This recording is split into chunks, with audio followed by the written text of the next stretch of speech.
everybody ready? I know the drill. Can you hear me? Test one, two, three. Patrice, Patrice, Andrews, Andrews, Chief of Police, Durham Police Department. We good? All right, perfect. So, good afternoon. What a great day for the city of Durham, as well as the Durham Police Department.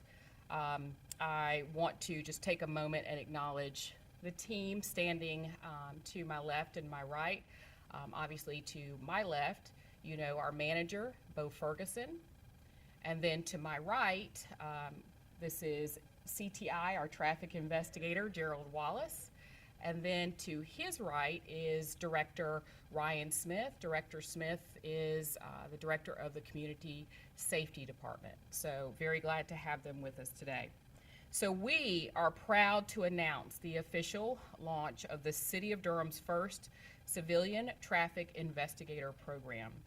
This program is a strategic and community-centered initiative that reflects both innovation and efficiency in and around the public safety service. The development of this program, it was a labor of love, but it comes in response to House Bill 140, which you all may or may not know was passed in 2023. This bill specifically authorized municipalities like the city of Durham across the state of North Carolina to utilize civilian personnel to respond to non-injury, property damage, traffic collisions. This legislation opened the door for municipalities to better allocate sworn resources while maintaining a high level of service and yet care to our community. In Durham, though, the CTI program is yet another example of the tremendous work by our Community Safety Department to continue to find alternative ways to traditional law enforcement response that also maintains the highest level of safety, of service, and care for our entire community. So, a few months ago, we went off on this journey to seek out and hire our first civilian traffic investigators. And Mr. Wallace was one of the first to come on board with us. He underwent 32 hours of training, classroom training, that utilized the curriculum that had been developed by the North Carolina Justice Academy. Upon successful completion of the classroom training, our investigator then completed no less than 4 weeks of field training in which he demonstrated far and beyond the ability to successfully respond to and document traffic crashes within the city of Durham limits. Currently, Mr. Wallace is our full-time investigator. We have 2 more set to be hired by August 1st of 2025. You saw the vehicles out front. Ultimately, our goal is to have a team that will include 6 full-time investigators with 1 investigative supervisor. Current hours are Monday through Friday, 8 a.m. to 4:30 p.m. That will change as our team grows. So the city of Durham is well on the way to building a more responsive and innovative public safety system. The CTI program helps reduce the strain on our frontline staff, and it increases our capacity to serve when and where they are needed. It also strengthens our commitment to the community engagement and crime prevention. I want to take a moment, though, and thank the City of Durham leadership, our leadership team, State of North Carolina legislators for really partnering with us to us and other municipalities to make this happen, and our community stakeholders for their support in bringing this program to reality. Specifically, I want to thank the following staff: our Community Safety Department Director Ryan Smith and Assistant Director Anise Vance for their vision and advocacy in this space. A special thank you to my team. You don't see them, but they are all around the room. Huge shout out to our traffic services unit, specifically Investigator Howard Henry. He was our teacher, our field training officer that really worked with Investigator Wallace on honing his skills in his craft. Deputy Chief Mark Clancy, Deputy Chief Jermaine Jackson, Captain Jackie Werner for their work around coordinating the equipment upfit, the logistics, the when, the where, the how. You saw the vehicles that are outside, the uniforms and the equipment.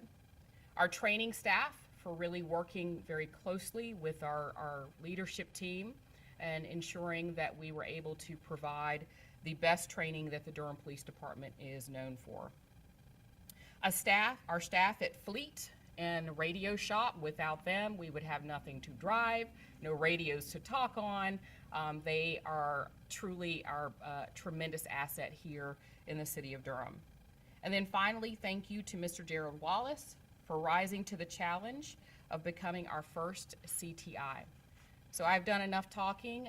We are more than happy to take some brief questions, but then also we have the vehicles that are outside for you if you'd like to get some footage there. And Mr. Wallace said he is more than happy to take questions. I do, though, want to also acknowledge Councilmember Rist that is in the back of the room, and thank him for being here. Chief, we know, Yes. Raleigh Police started this last year. How did other municipalities that are doing programs like this, how did they influence how Durham is going to do this moving forward? Oh, tremendously. I think when you have a wheel that works well, you don't want to reinvent it. You might change it a little bit for your municipality and how it works, but all of the teams really do speak and work together closely. We speak often and work very closely together and learn from each other. We are not the only municipality in the state of North Carolina. Certainly Burlington, Greensboro, Wilmington, they have some really great tested programs as well. Chief, what are some of the most pressing needs of the Durham Police Department that this program will help out with, freeing up officers and just time in general? Yeah, no, so there was, when we started having conversations about the program, there was a lot of research that was done around the time officers were spending on traffic crashes. It's the very minor property damage, no injury crashes, and they were spending a lot of time. I mean, we were looking at in fiscal year 2023, almost 9,000 hours just alone on those types of crashes. So this will be a tremendous help for our team, and especially as we grow this team, right? We'll be able to see the fruits of the labor.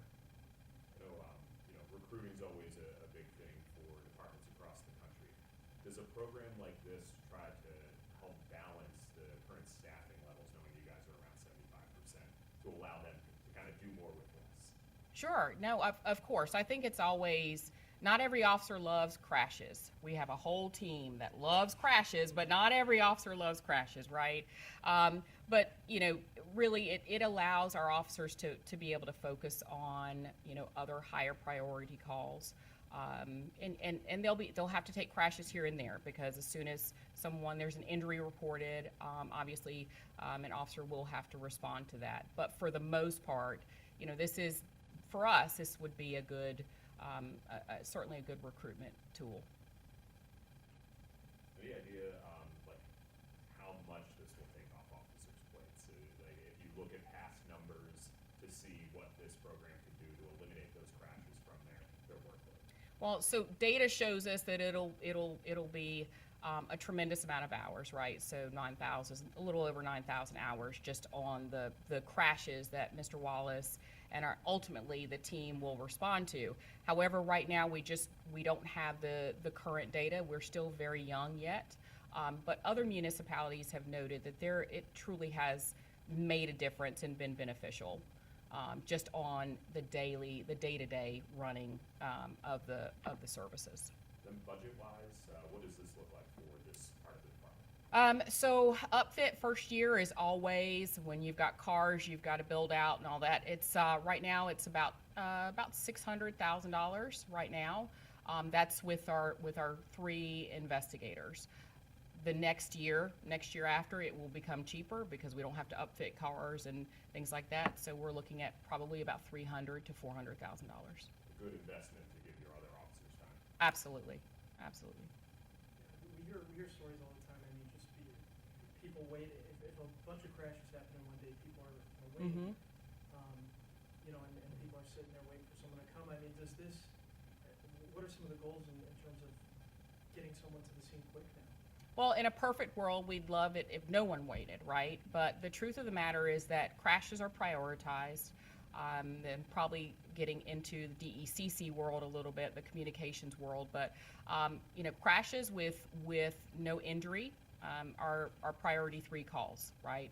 Every other higher priority call will take a higher priority over that one. So that's where your delay comes in. So we're hoping that as we grow this unit, our community will see less of a delay in calls that would have typically have been held for a uniformed officer. Great. All right, wow, great questions, everybody. So, yes? Would, for example, Mr. Wallace, would he be able to determine if there's any citations that need to be handed out? Who's at fault, basically, at the scene of the accident? So that's a great question. I'm glad you asked it. So we do not determine at fault. We determine contributory circumstance, right? So traffic crash reports, those are statistical reports for the state of North Carolina. If Mr. Wallace determines or he sees based upon his experience that there was some negligence involved, he would make a call to have a uniformed officer to respond, and he would collaborate with that officer in determining if a citation is appropriate, and then what the appropriate charging would be. What's Great. the first step? Oh, he's started. I mean, so this is what we would call our hard launch. I think, is that what you call it in the business world, right? I don't know, restaurant. He's been soft launching for several weeks. So he's been training now for 4 weeks, right? Yes, ma'am. Uh-huh. We are happy to have him. Mr. Wallace, I mean, what are you looking forward to by being in this position? I really look forward to, working with the community. I work with a great group of officers. They've been very well with helping me transition to this position. They're very knowledgeable, which gives me the best opportunity to get the best experience I need. But I do look forward to working with the community, working with the department, other departments, just being a resource to be able to better help serve the citizens of Durham. And what's your background? How did you get here? So I have a different background. I serve as a film professional as well, but I also do other things that have contributed to where I am today. And what have you learned in your first few weeks doing this? I've learned a lot. I've learned all types of crashes happen, different types of circumstances. Every crash is different, every situation is different, everyone's response to a crash is different. Have you gotten any feedback from any people in the public that you've helped out? A lot of people have been very open, very positive, been thankful for the quick response, being able to get them in and out quickly so that they can go on about their day and take care of the business that they had started before they had an accident. I know you've worn many hats right away. I see that why this now? What prompted you to say this is my next move? This was actually a program I watched out of Greensboro for a while, and I had conversation with the chief and the mayor prior to it coming to the city, and I was very interested in it. So when the city offered the position, I was happy to apply and jump on board. Great. Well, so thank you all very much. And again, thank you all very much. Again, if you have not gotten footage or outside or you have further questions, staff will be around to help. I know we've got some members of our traffic services team that will also be happy to help answer any questions you have about what they're doing and how they've helped Mr. Wallace prepare, Investigator Wallace. Yes. Thank you so much. Thank you. Great job. Congratulations. Congratulations. Thank you, sir. Great move.